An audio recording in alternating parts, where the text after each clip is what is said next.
Hey, my name is Tucker Kraus and welcome to my channel. In today's video we're going to be continuing looking at some more uranium stocks. Today we're going to be looking at more of an American pure play in uranium with Uranium Energy Corp. Before we continue, make sure to smash that like button. Now, let's get right into it.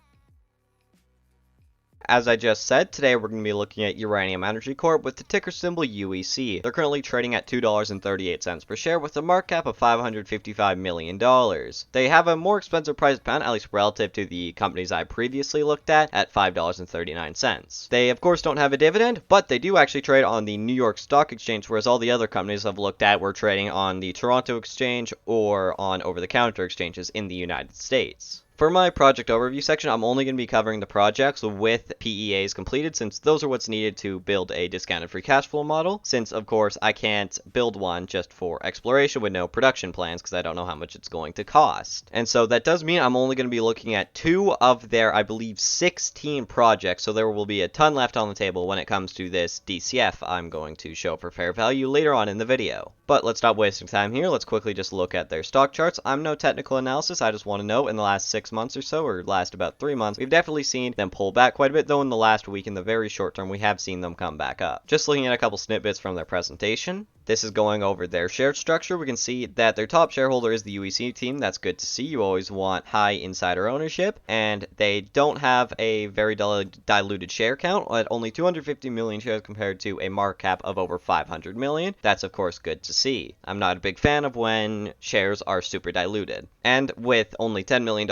in debt and cash of about 123 million, that means their net debt is excellent. So yeah, right here, strong balance sheet. They do already have a processing plant for all of their ISR mines, so of course that's good. That'll be able to help as a lot of these other projects that currently don't have PEAs when they come online. Right, and we can see they do have a potential production of 4 million pounds a year across the United States. They do actually hold some physical uranium themselves at about 2.3 million pounds in the United States, and of course they are working on more of their ISR projects. And US Mine Uranium can supply the Department of Energy's $1.5 million or billion, not million, uranium reserve, and so that'll of course be a good thing. So in general, their strategy is seemingly to supply nuclear reactors across the USA using their United States-based deposits, and because they do have deposits all over the US. They are generally small with low startup costs using ISR technology, so this could work very well if a more Trump-like president is elected in 2024 who puts tariffs on non-US uranium or gives incentives to buy US uranium. So that kind of seems the target that they are going for, is to be the American supplier of uranium for American nuclear. Alright, so the first project we have here that does have a PEA is Anderson. It has 29 million pounds in it, so fairly small, though of course they have a ton of other projects. No royalty that I saw, though I could have missed it in their technical report. A low grade at only 0.03825%, though the capex is also quite low, which is good to see at 51 million in startup capex and 140 million in total capex. Though again, of course, there's also not a lot of pounds in the ground, so you would expect a lower capex. We have moderately high OPEX at $33.65 per pound, which is almost exactly what spot is right now. And there was no exact timeline. I'm just taking estimates from what the spending was in their net present value analysis. So I think 3 years of construction and 14 years of production. And because there's no exact timeline, I just assume 2025 production seems fair. The other thing to note here, okay, second one we have is Slick Rock. But the other thing I was going to just say is that they're both in the USA, so of course low political risk. And they're both using conventional mines, though the majority of their stuff is going to be using ISR. So this one is about a third of the size, so 11.6 million pounds, though it has quite a bit higher of a grade at 0.228%. The capex is significantly lower, makes sense, though it's well below a third when it looks at total capex, and this is a little above a third in pounds, so this seems a more economical project capex wise, though the OPEX is a good bit higher at $43.50. Once again, construction looked like it would be 3 years and that they would be producing for 21 years. So it's interesting that they'll be producing a lot longer here, despite being a smaller deposit. Though there's also a significant vanadium deposit, probably butchered that pronunciation because I don't know a lot about the metal, but that's not important. And so that's going to be included in the DCF since it was included, of course, in their net present value calculation and was shown in their technical report. And the other thing though, I'm not confident on that OPEX since I had to divide stuff from their NPV, since they didn't just show regular price per pound OPEX, we're showing different like tonnage of OPEX and just different costs like that being being weird. I'm assuming they were just doing that because it does look a bit high, and so of course they don't want to be showing that off. So here, this is just a total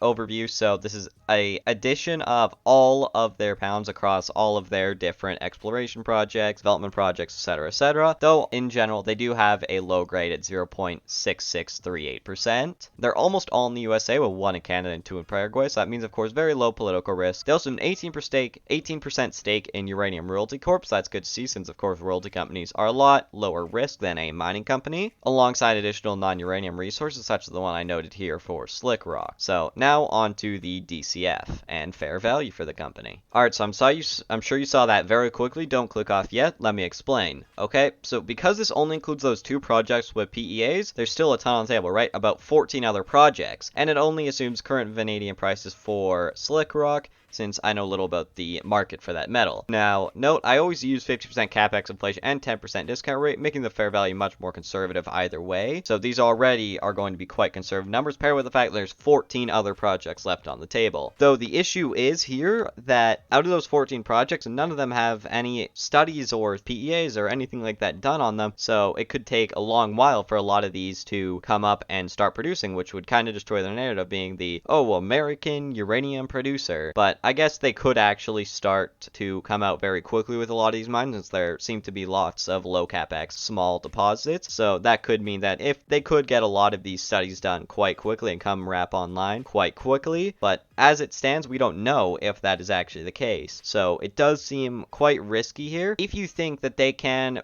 pull it off and you like a lot of this diversification and things like that, and think that they will be able to very easily pull off a lot of these small ISR projects and produce for American nuclear, then it could actually be quite decent. But in my opinion, I'm not sure how into them I am. If you disagree with a lot of this stuff, let me know in the comment section down below why you do like UEC, because I would like to know, because to me they just don't look that great. Of course, there's the 14 projects on the table, but that's pretty risky because a lot of them are still just exploration. So thanks for watching, and I will see you next time.